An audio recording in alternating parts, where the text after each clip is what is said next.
Hey guys, it's your girl Rachel again. Um, this is pretty much a follow up on my miscarriage. So, I just had an appointment yesterday or the day before, just kind of making sure everything was good. Um, there were, at this point, I have been bleeding over a month. So when I went to see my OBGYN, she was quite surprised that I was still bleeding. She didn't really understand like why. And she was asking like, did it stop and then come back? Because I think what she was trying to suggest was that maybe the miscarriage bleeding ended and this new bleeding is maybe a period. But no, it never stopped. It never stopped. It never wavered. It never like you know, seemed like it was going to go away and then come back. Like it just didn't. So we did an examination. Well, first she ran a pregnancy test because she said if it was still positive, that would have meant that there's still some pregnancy tissue in the uterus, and then that we would have to do the surgery, which is an option that I did not want to do. So we did a pregnancy test, and while we were waiting on the results, I went and had an ultrasound. No, no, no. Got my results. The results came back negative. So she didn't know why I was still bleeding. So then I waited like another 15 minutes for an ultrasound, had the ultrasound. My uterus was empty.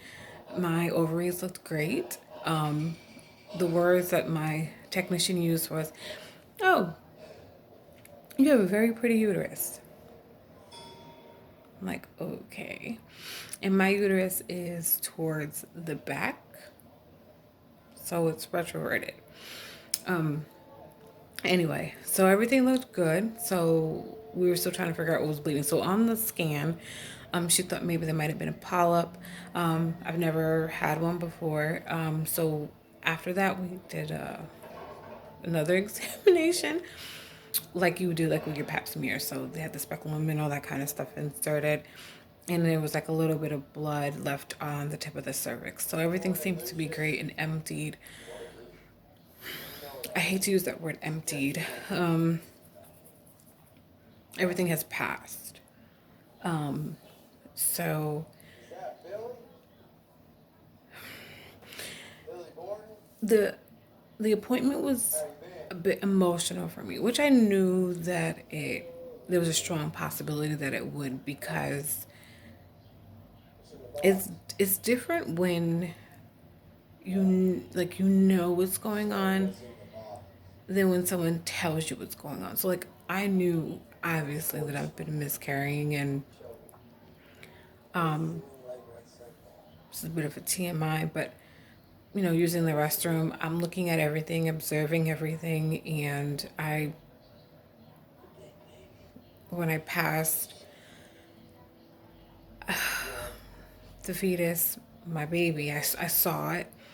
So, I mean, I know, obviously, I'm not in denial or anything like that. So when she came back and was like, "Oh, your test is negative," and so it was just kind of like I had been waiting so long and so many years to hear positive that when I got it, and now that it's negative, it's just like, which is to be expected. It's hard to explain. So, so yeah, that was the end of that.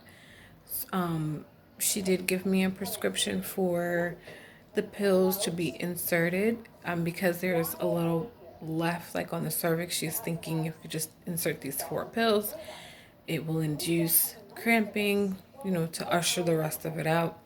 I'm hoping by Monday I don't have to do that.